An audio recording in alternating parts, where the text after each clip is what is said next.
Salut! J'espère qu'il y aura beaucoup de monde dimanche sur l'église, sur le culte. Yes. Et on dit quoi? Bien. Et j'espère qu'il y aura des nouveaux à l'église. Ok. Et on dit bien. Il y a l'église Impulsion. Yeah. Bonjour à tous, bienvenue à Impulsion Home. Je suis Erika, responsable des groupes Connexion de l'église et j'espère que vous allez bien. Alors, je vous présente rapidement l'église Impulsion.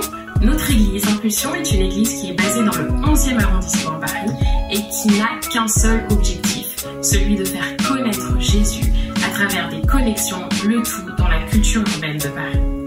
Alors, sans plus attendre, je vais vous laisser passer un beau moment de culte dans la présence de nos leaders de louange et je vous retrouve juste après pour un temps d'annonce. Très bonne louange et à tout à l'heure.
Dans ta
dureras jamais.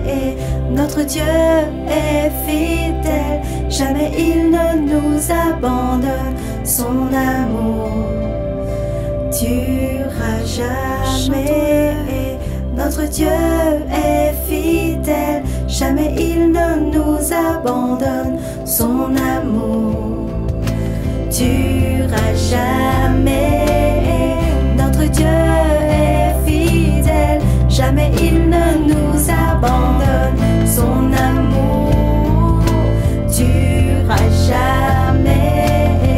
Notre Dieu est fidèle, jamais il ne nous abandonne. Son amour durera jamais.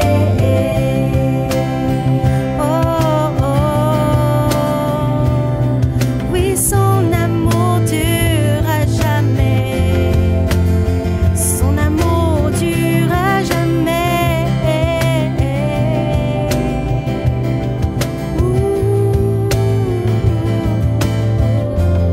Chantons Emmanuel, Dieu avec nous, Dieu avec nous, Dieu avec nous. Déclare-le chez toi. Dieu avec moi, Dieu avec moi, Dieu avec moi. Hey, hey. Dieu avec moi, Dieu avec moi, Dieu avec moi. Hey.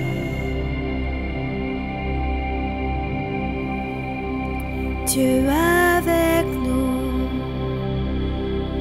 chantons-le. Dieu avec nous, Dieu avec nous. Hey, hey.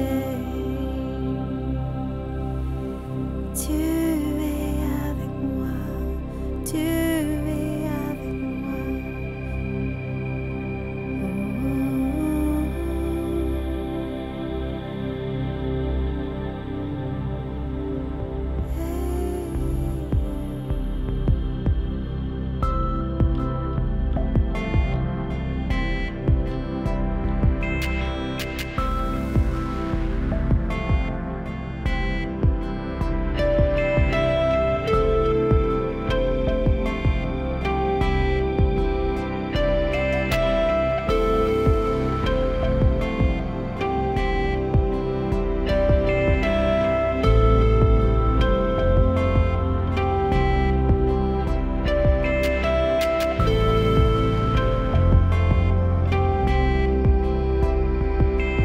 Aucune arme forgée contre moi ne prospérera, et dans les ténèbres elle sera sans effet. Car le Dieu que je sers est un Dieu de triomphe. Mon Dieu est victorieux. Mon Dieu est victorieux. Oui, je verrai ma victoire. Oui, je verrai ma victoire. Car le combat appartient au Dieu. Oui, je verrai ma victoire. Oui, je verrai ma victoire. Car le combat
changes en bien. Tous les plans de l'ennemi, tu les prends et tu les changes en bien. Tu les changes en bien. Tous les plans de l'ennemi, tu les prends et tu les changes en bien. Tu les changes en bien. Tous les plans de l'ennemi, tu les prends et tu les changes en bien. Tu les changes en bien. Tous les plans de l'ennemi, tu les prends et tu les changes en bien. Tu les changes en bien. Oui, je verrai ma victoire. Oui, je verrai ma victoire. Car le combat t'appartient, oh Dieu. Oui, je verrai ma victoire. Oui, je verrai ma victoire. Car le combat t'appartient, oh Dieu. Oui, je verrai ma victoire. Oui, je verrai ma victoire. Car le combat t'appartient, oh Dieu. Oui, je verrai ma victoire. Oui, je verrai ma victoire. Car le combat t'appartient, oh Dieu.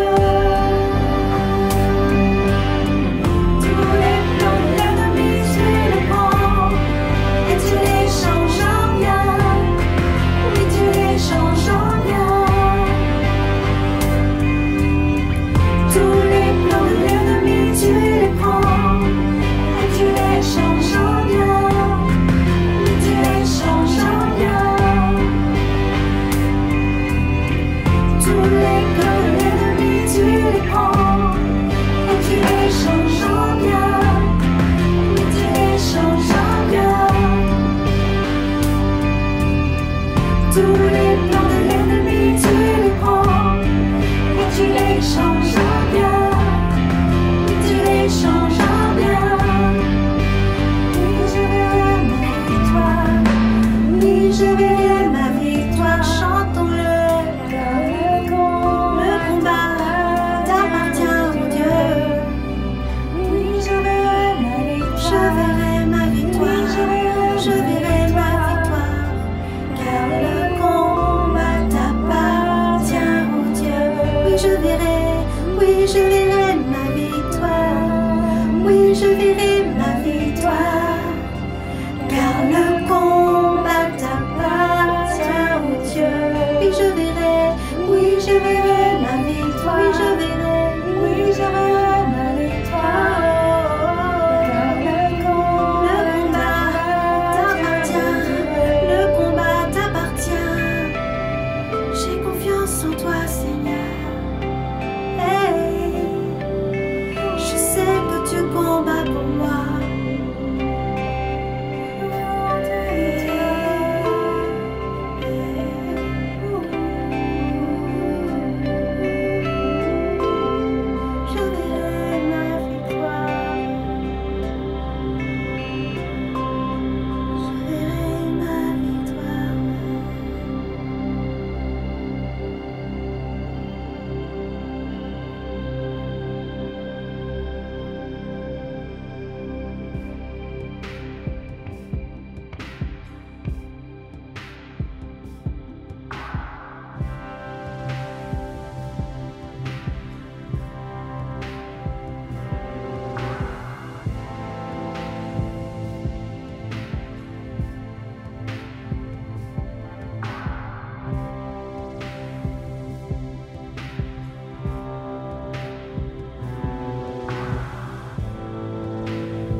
ce que j'ai.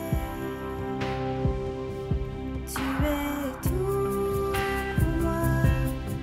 Mon âme a soif de toi. Tu es mon encre et je m'accroche à toi.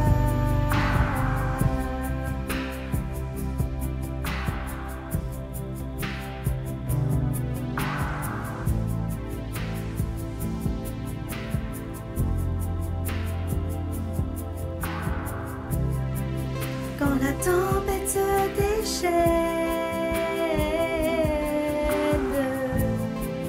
quand le feu brûle mes ailes, quand tout en moi crie pourquoi, oh oh oh oh, je décide d'élever ma voix, je décide d'élever ma voix. Tu es tout pour moi. Mon âme a soif de toi. Tu es mon encre et je m'accroche à toi. Tu es tout pour moi. Mon âme a soif de toi. Tu es mon encre et je m'accroche à toi.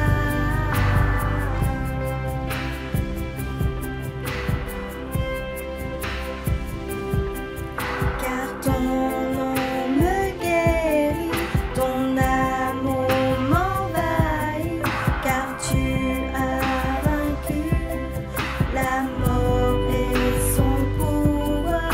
Car ton nom me guérit, ton amour m'envahit, car tu as vaincu la mort et son pouvoir. Car ton nom me guérit, ton amour m'envahit, car tu as vaincu la mort et son pouvoir. Car ton nom me guérit, ton amour m'envahit, car tu as vaincu la mort et son pouvoir.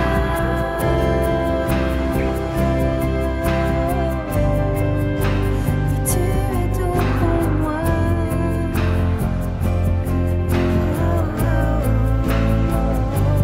Tu es tout pour moi. Mon âme a soif de toi. Tu es mon encre et je m'accroche à toi. Tu es tout pour moi. Mon âme a soif de toi. Tu es mon encre et je m'accroche à toi. Tu es tout pour moi. Mon âme a soif de toi. Tu es mon encre et je m'accroche à toi.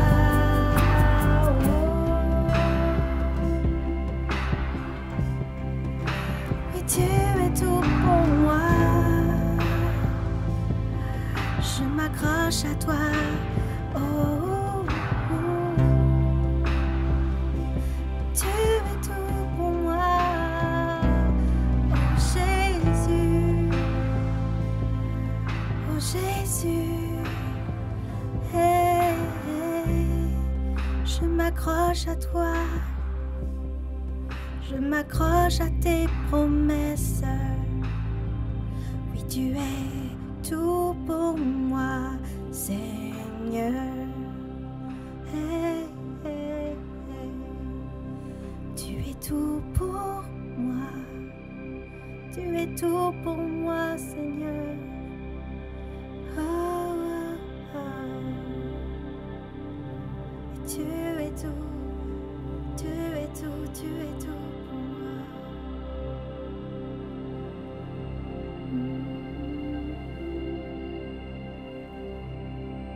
Je m'accroche à toi, Seigneur. Je m'accroche à toi.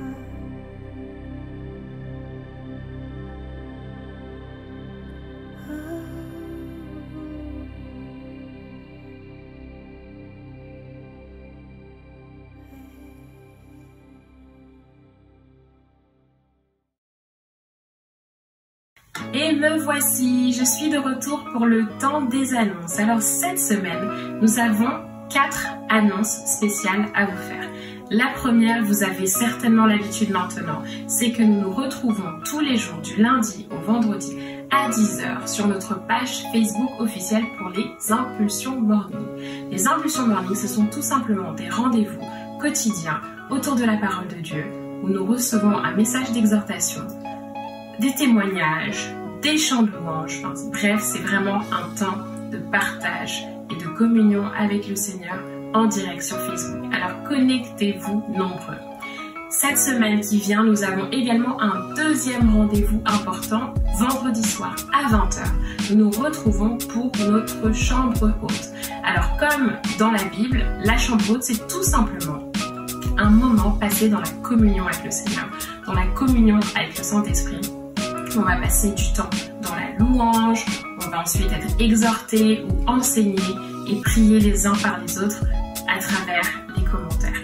Donc n'oubliez pas, connectez-vous vendredi à 20h sur notre page Facebook officielle pour notre chambre haute. Le troisième rendez-vous cette semaine, et c'est vraiment un honneur pour moi en tant que responsable des groupes Connexion d'enfants pouvoir les partager avec vous, ce sont nos groupes Connexion. Alors, n'oubliez pas, Église, connectez-vous sur le groupe Facebook privé pour avoir toutes les informations. Mais n'oubliez pas que nous nous retrouvons pour plusieurs groupes Connexion cette semaine qui vient.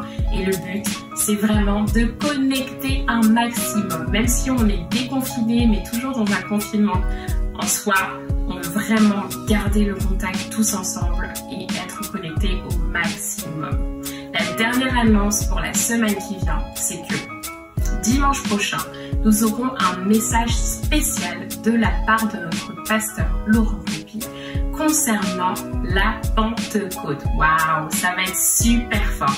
Alors connectez-vous, partagez le culte au maximum et ça va être vraiment super. Voilà, c'en est tout pour les annonces. Je laisse la parole maintenant à notre très cher pasteur principal Laurent et je vous retrouverai par la suite pour un dernier temps d'annonce.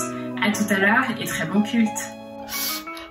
Hey, salut à toute la famille Impulsion, j'espère que vous allez bien et bonjour à tous ceux qui nous rejoignent online, soit sur Facebook, YouTube ou le Top Chrétien. Je suis super content de vous accueillir. On a eu un fabuleux moment de louange et maintenant c'est le temps de la parole.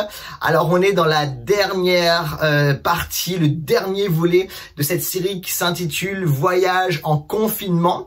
Et peut-être si tu es sorti du confinement, tu peux renommer cette série Voyage en déconfinement, ok?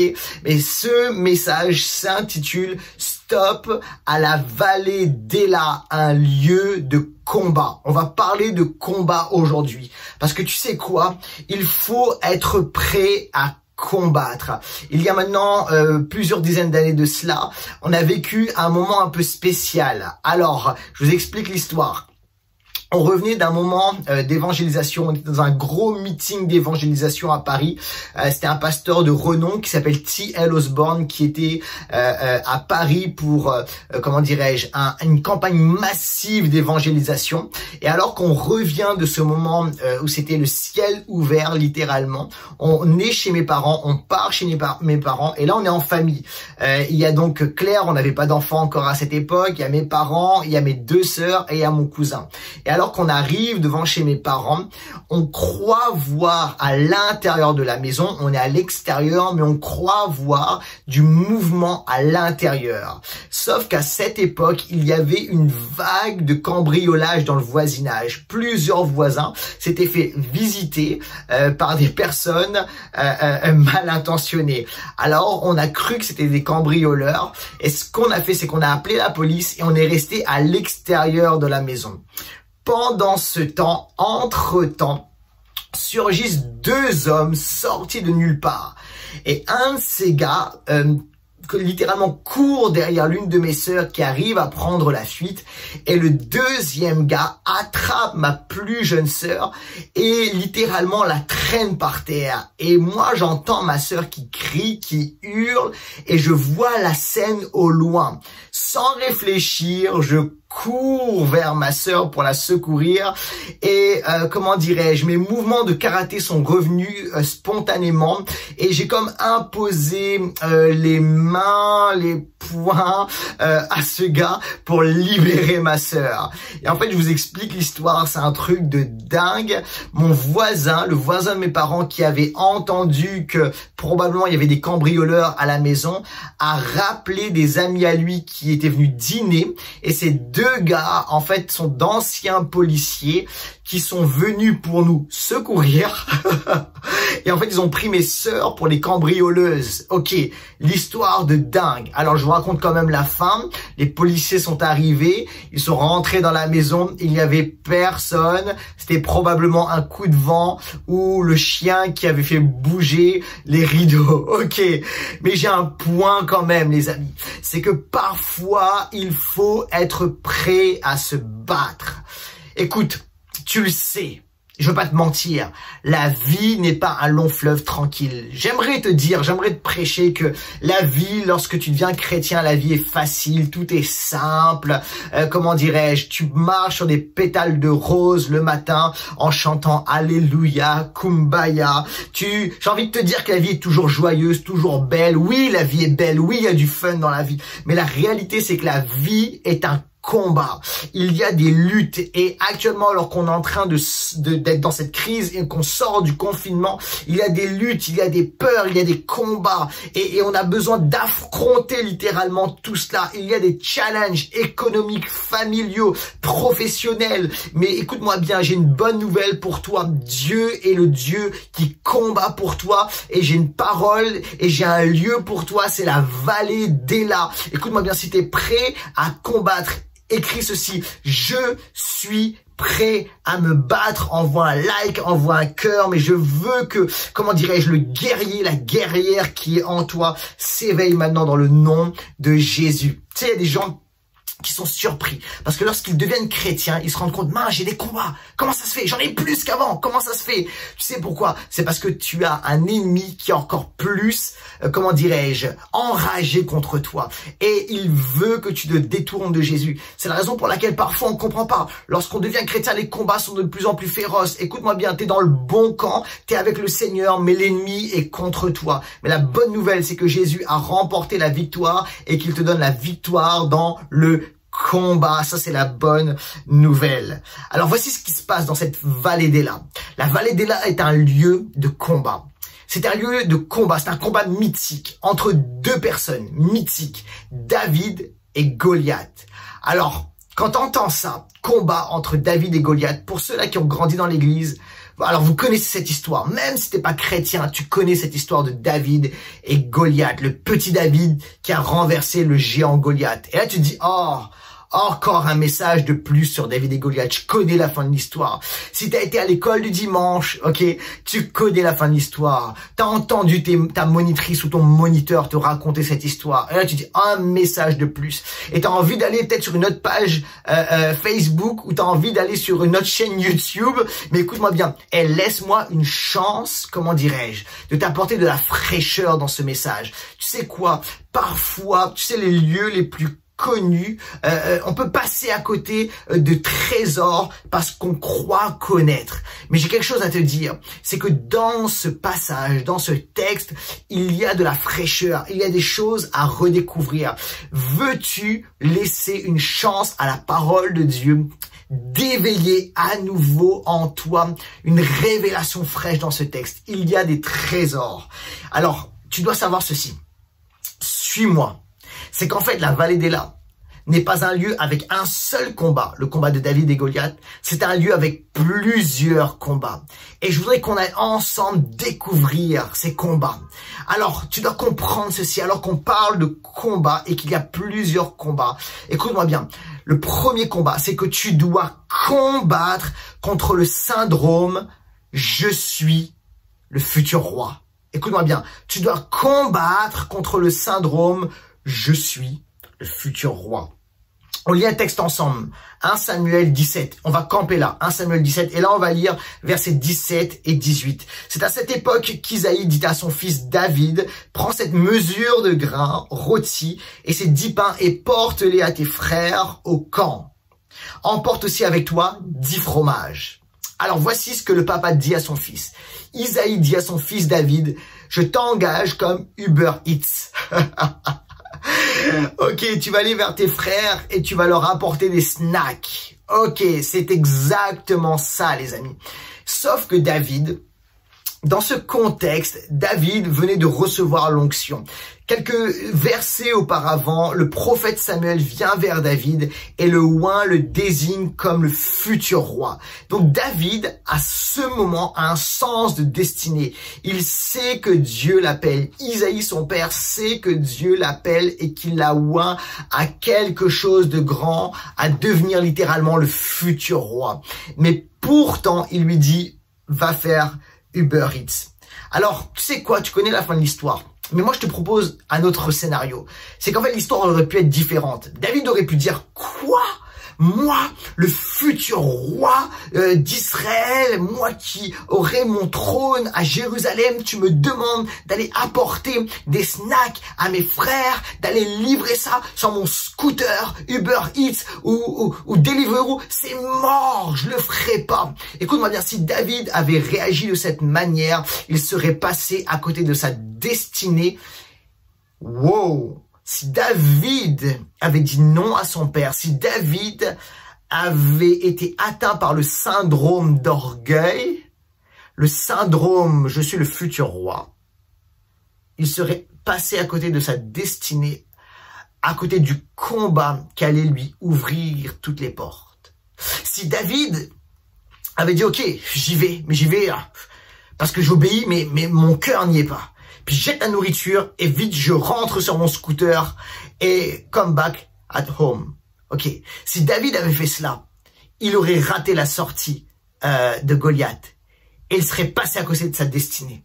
Mais David n'a pas agi comme ça. Il n'a pas été atteint du syndrome « je suis le futur roi ». Et il a fait de bon cœur, il a servi de bon cœur, il a fait quelque chose d'ordinaire qu'il a amené dans son extraordinaire. Wow, écoute-moi bien, je vais te dire ceci, l'extraordinaire est caché dans l'ordinaire, le surnaturel est caché dans le naturel, la destinée est cachée dans le quotidien, l'exploit est caché dans le service. Trop souvent, on pense qu'on va entrer dans la destinée de Dieu par le wow, par des effets spéciaux, mais bien souvent, écoute-moi bien, Dieu te demande d'être fidèle dans les petites choses et alors que tu es fidèle dans les petites choses, il t'ouvre à un moment donné une grande porte pour de grandes choses et de grandes responsabilités. Mais ne néglige pas le quotidien, ne néglige pas les petites tâches, ne néglige pas l'ordinaire, ne néglige pas l'extraordinaire, car voici les clés qui t'ouvrent les portes de ta destinée. Si tu le reçois, envoie un cœur, envoie un like, envoie un amen, alors que je le prêche de tout mon cœur maintenant. Ça, c'est le premier combat de David. Mais il y a un autre combat. David a combattu un autre combat. Et voici, je vais te le dire de cette manière. Parfois, tu dois combattre contre le désir de combattre. Parfois, tu dois combattre contre le désir de combattre. Verset 28. Lorsque son frère aîné Eliab l'entendit discuter avec les soldats, il se mit en colère contre lui et lui dit, « Que viens-tu faire ici? À qui as-tu laissé nos quelques moutons dans la steppe? Je te connais bien. Tu es un petit prétentieux. Je sais quelle mauvaise intention tu as dans ton cœur. » Alors Eliab, c'est le grand frère, il est censé protéger, couvrir, secourir et pourtant, il va l'accuser faussement. Et écoute-moi, si Laurent Rupi était dans la peau de David, tu sais ce qui se passe là? Laurent Rupi se serait défendu. J'ai envie de me justifier, j'ai envie de combattre verbalement Eliab en disant, écoute-moi bien, je suis venu t'apporter ta nourriture, tes snacks, t'es là depuis plusieurs jours, tu bouges pas, t'as peur, t'es pas courageux, et qu'est-ce que tu me veux là? T'es en train de me prêter de fausses intentions. Ça, c'est la version Laurent Rupi, ok? Ça, c'est la version Sainte Bible révisée Laurent Rupi 2020, ok? Mais David n'a pas agi comme cela. David a combattu contre le désir de combattre. Eliab représente le combat de distraction. Écoute-moi, il y a des combats qui sont des distractions.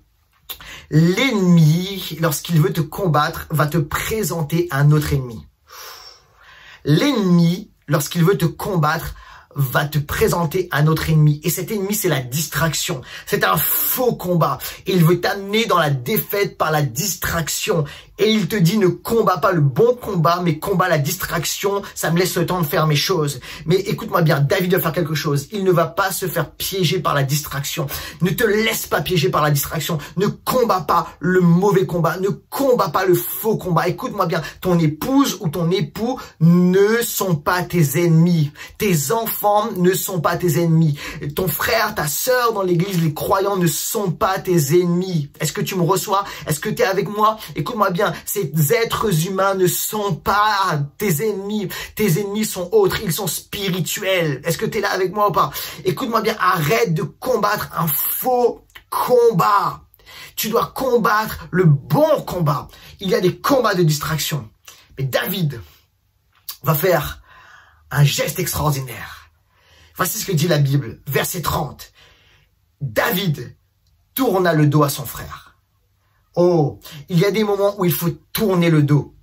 Il faut tourner le dos à certains combats. Il faut tourner le dos à certaines luttes et dire je refuse de combattre ce combat. Je refuse d'aller lutter contre les distractions, mais je vais me focaliser vers le combat, sur le combat que Dieu me demande de mener. Et alors que David tourne le dos à ce combat de distraction, en fait, il se positionne littéralement pour combattre le bon combat qui est Goliath. Tu dois te repositionner, arrêter de perdre ton temps à combattre le mauvais combat, mais combat contre le géant spirituel, combat la bonne cible et détourne-toi de la distraction dans le nom de Jésus.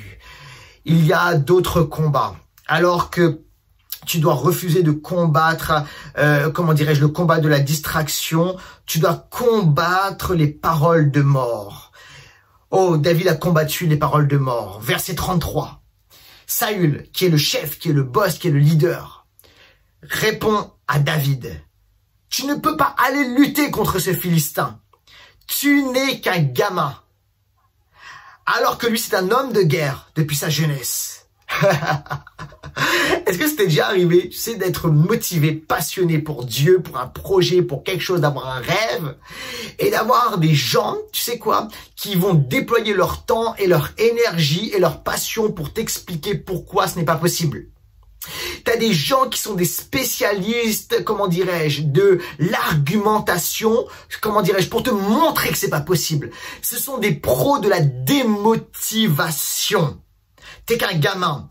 Et en fait, ce que dit Saül ici, c'est que tu n'es pas qualifié. Il disqualifie par ses paroles David. Moi, j'appelle ça des paroles de mort. Moi, je me souviens lorsque quelqu'un m'a dit ceci. Hey, c'était trop jeune.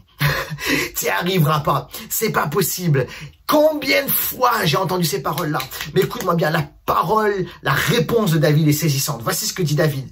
David ajouta, l'Éternel, au verset 37, l'Éternel qui m'a délivré de la griffe du lion et de l'ours me délivrera aussi de ce Philistin. Voici ce que fait David. David dit, ce n'est pas au sujet de moi, c'est au sujet de Dieu. It's not about me.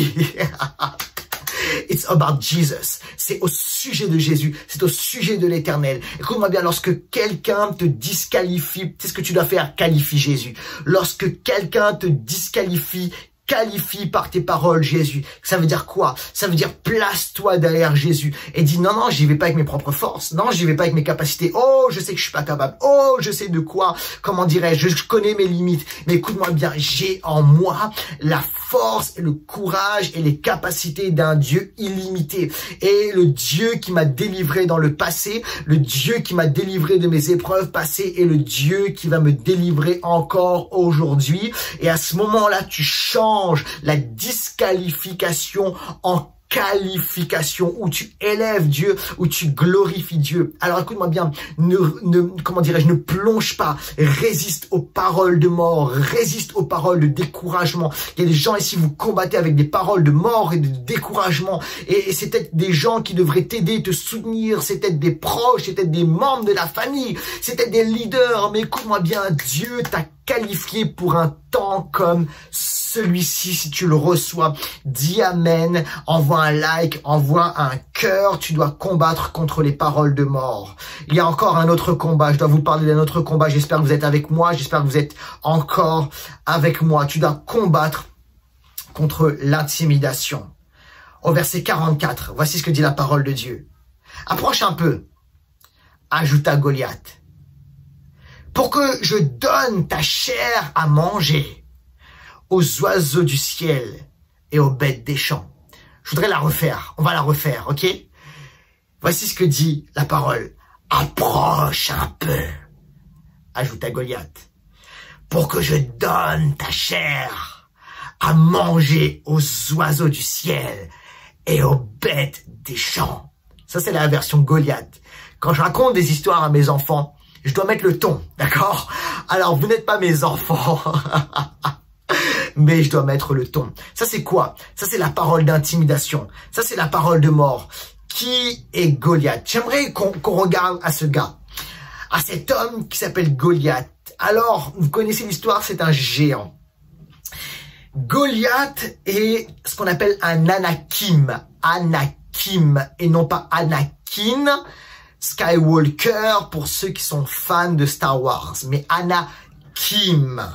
C'est un descendant d'Anak. Les Anakim étaient des géants. Le mot en hébreu géant, d'accord, qui a été traduit par géant, c'est le mot Néphilim. Les Néphilim, alors je vais vous dire quelque chose de bizarre. Les Néphilim étaient des êtres hybrides. Suivez-moi bien. C'est un peu bizarre. Parfois dans la Bible, il y a des choses bizarres, mais je dois vous expliquer ce qui est bizarre.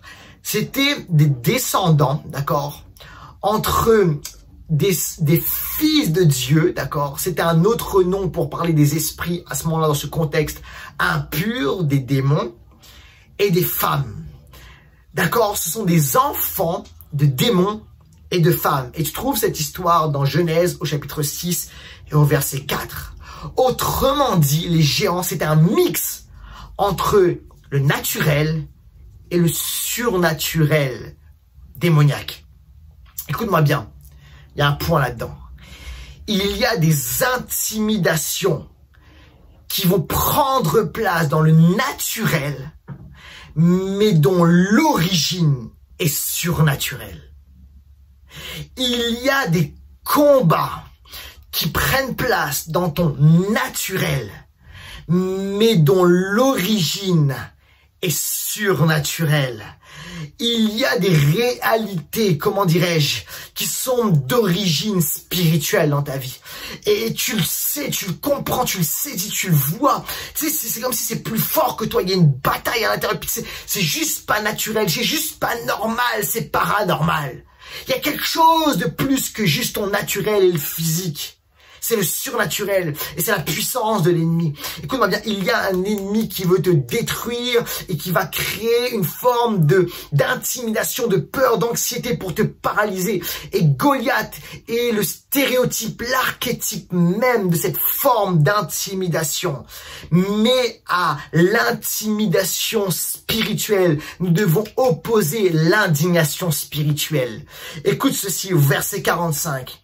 David répondit, « Tu marches contre moi avec l'épée, la lance et le javelot, et je marche contre toi au nom de l'Éternel, le Seigneur des armées célestes, le Dieu des bataillons d'Israël que tu as insulté. » Ce qui se passe ici, les amis, c'est une forme d'indignation. Écoute-moi, il y a un sentiment spirituel de Dieu que j'appelle l'indignation spirituelle. Cette colère sainte. C'est cette sainte révolte. C'est au bout d'un moment, t'es frustré, comment dirais-je, de la sainteté de Dieu.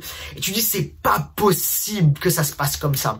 C'est pas possible que l'histoire se finisse de cette manière. C'est pas possible que ce géant insulte le Seigneur. C'est pas possible que cette montagne crée en moi de la peur, moi qui suis enfant de Dieu. Alors, écoute-moi bien, le Saint-Esprit crée en toi, crée en moi, crée en nous une forme de colère spirituelle qui nous amène à nous lever et à renverser le statu quo, à changer le statu quo et à libérer littéralement l'intention de Dieu, le but de Dieu, la volonté de Dieu, et à renverser le plan de l'ennemi pour amener la volonté de Dieu. Écoute-moi bien, prie lorsque tu es saisi par l'intimidation spirituelle, prie le Saint-Esprit afin d'avoir en toi l'indignation spirituelle qui va t'amener à te lever. Tu sais quoi? J'ai vécu il y a quelque temps de ça une situation intimidante. C'était bien avant le confinement. À l'époque, on pouvait prendre les transports et j'étais là dans le train qui m'amène de la gare Saint-Lazare jusqu'à chez moi. Et je suis là tranquillement en train de lire un livre. Et alors que je lis mon livre, il y a une jeune femme qui vient s'asseoir presque en face de moi. Et je vois, comment dirais-je, du coin de l'œil, quelque chose que je considère être un gros collier. Mais alors que je suis en train de lire mon livre, j'ai le sentiment que ce gros collier bouge. Alors je lève les yeux de mon livre et je m'aperçois que ce gros collier est en réalité un serpent autour de son cou en liberté.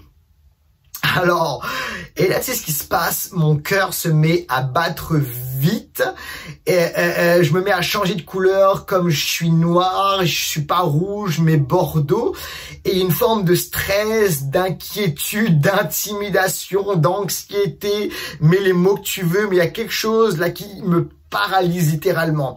Et les gens qui ont vu ça, qui étaient autour, ont changé de place, l'espace était vide et je me retrouve en face de cette jeune fille qui a son collier serpent, son serpent autour du cou. Mais tu sais ce qui se passe à ce moment-là? Je me suis dit, non, Laurent, indignation. Je dis, non, t'es un dur, Laurent. Laurent, tu dis tout le temps qu'il y a un lion à l'intérieur de toi. Un lion n'a pas peur d'un serpent.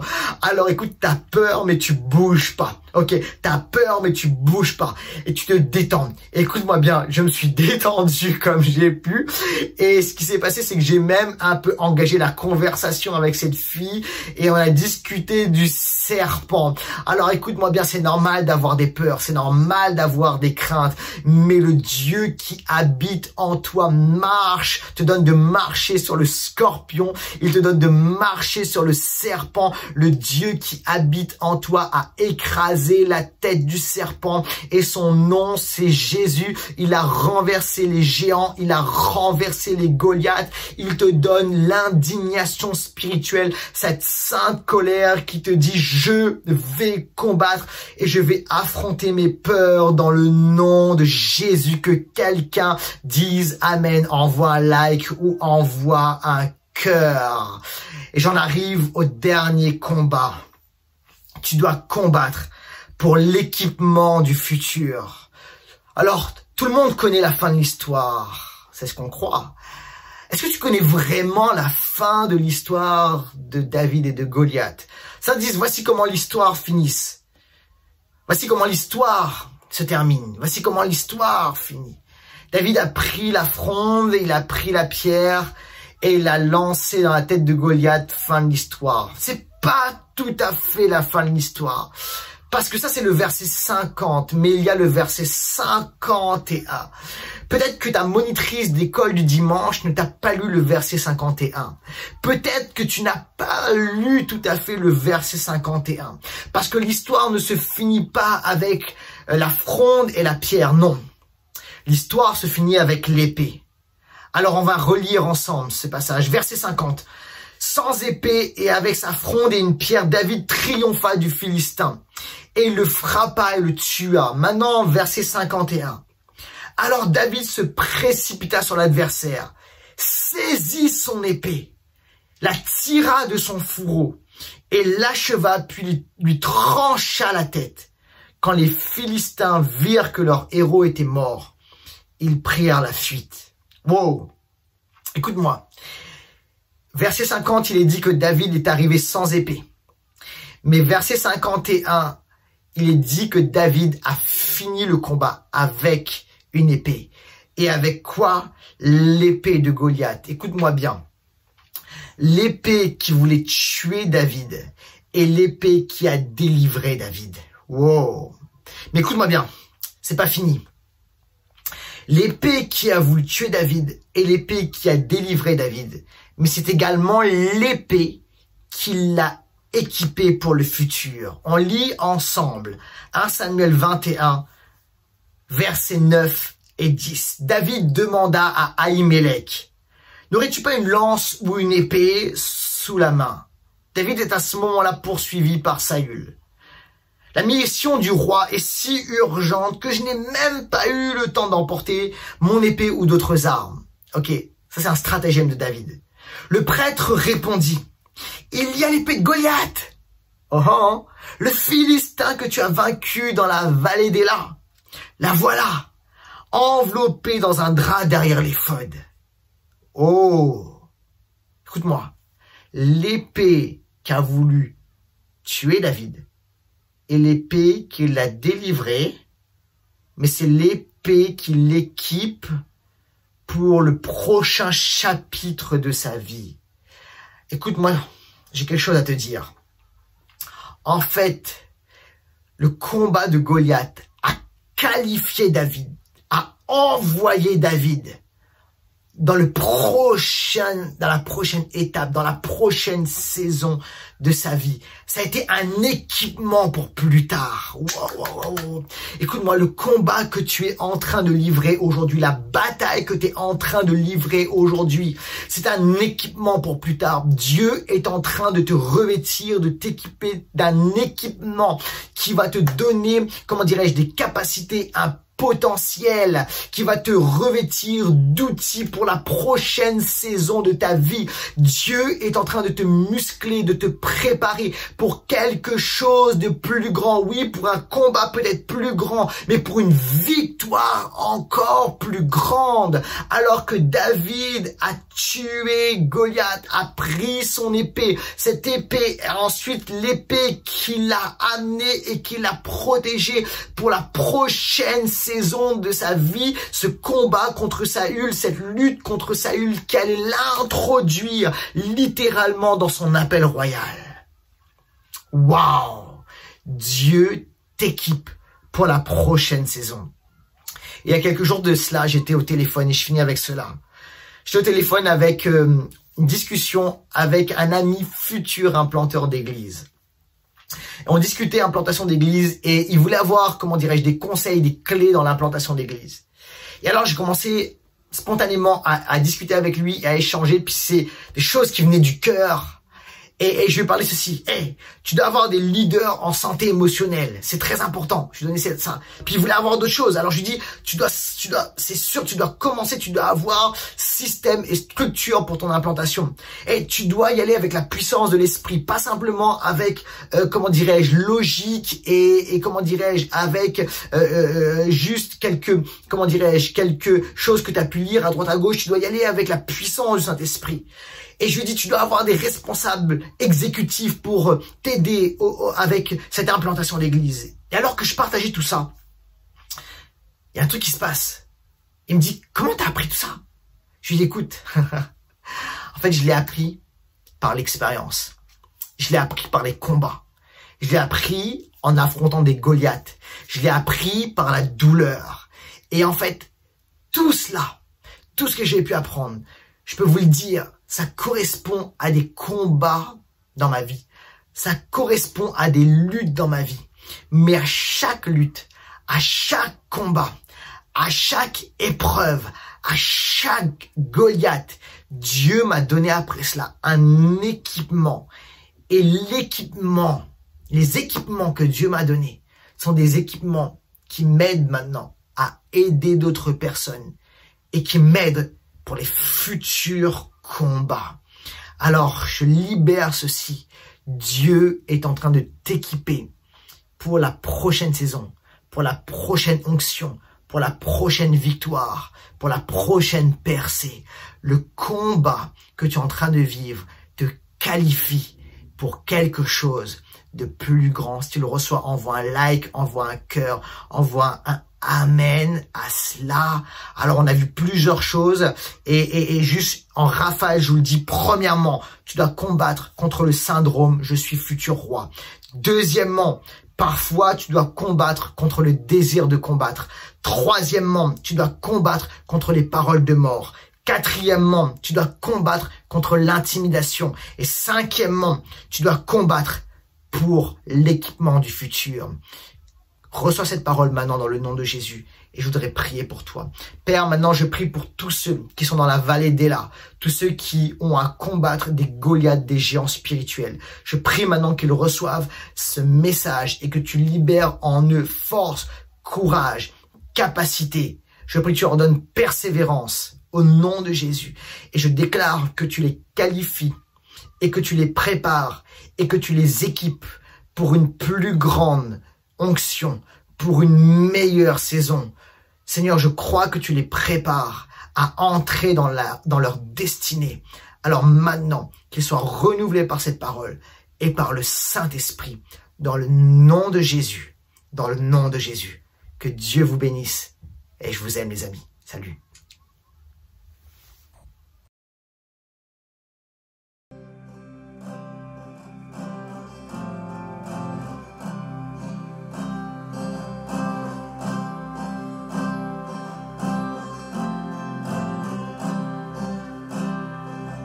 La croix a le terme, la croix a le terme.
Bonjour, nous allons prendre ensemble la Sainte Seine et nous allons lire ensemble dans 1 Corinthiens 11 au verset 23. 1 Corinthiens 11, 23.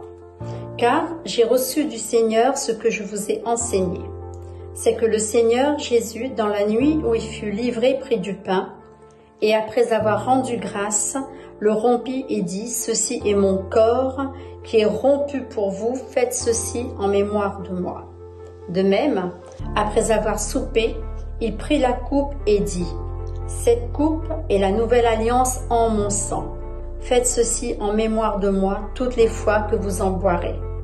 Car toutes les fois que vous mangez ce pain et que vous buvez cette coupe, vous annoncez la mort du Seigneur jusqu'à ce qu'il vienne. Amen. Nous allons donc prendre ensemble le pain et le vin. Et avant ça, nous allons aussi faire cette déclaration de foi. Nous croyons que le repas du Seigneur a été ordonné par le Seigneur Jésus-Christ pour rassembler les croyants autour du pain et de la coupe. Le pain est le corps de Christ sacrifié pour son peuple. La coupe est le sang de Christ versé comme nouvelle alliance. Nous nous souvenons du Seigneur et nous proclamons ainsi sa mort et sa résurrection jusqu'à son retour. En mangeant et en buvant avec discernement, nous participons au corps et au sang de Christ. Par la foi, nous sommes nourris des bénéfices de la mort et de la résurrection de Christ. Nous annonçons sa victoire sur le péché, la mort, la maladie, la pauvreté et les ténèbres. Nous soupirons après son retour glorieux. Nous grandissons ainsi dans la grâce. Amen. Prenons le pain.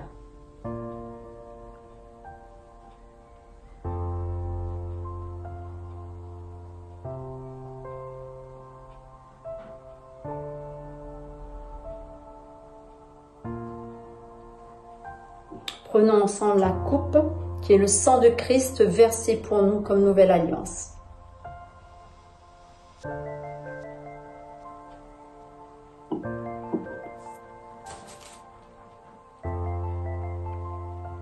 Merci Seigneur pour ton amour manifesté pour nous à la croix.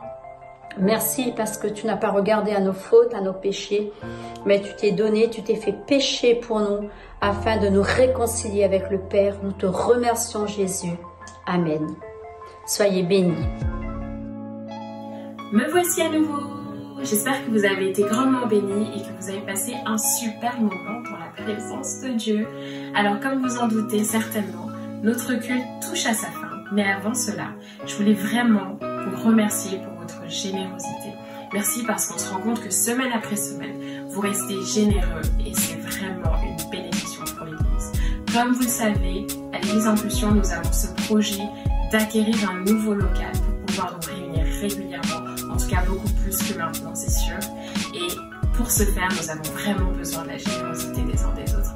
Alors merci du fond du cœur pour votre générosité et je vous encourage à rester généreux et à continuer à donner à travers les dîmes et les offrandes. Pour ce faire, vous avez deux options. Vous pouvez aller sur le site internet de l'église dans la rubrique faire un don. Vous pouvez faire soit un don par chèque ou alors par PayPal ou alors vous pouvez tout simplement nous contacter au secrétariat afin de recevoir les coordonnées de l'église pour pouvoir effectuer un virement bancaire.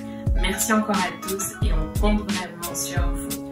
Et le deuxième message que je voulais vous passer aujourd'hui, c'est que même si le culte est terminé, il n'est pas vraiment terminé en fait. Parce que comme d'habitude, on se retrouve pour notre after sur la page Facebook de l'église pour échanger tous ensemble dans les commentaires, débriefer sur le culte, demander des sujets de prière, ou en tout cas soumettre nos sujets de prière et puis aussi prendre des nouvelles des uns et des autres. Donc n'hésitez pas à vous connecter.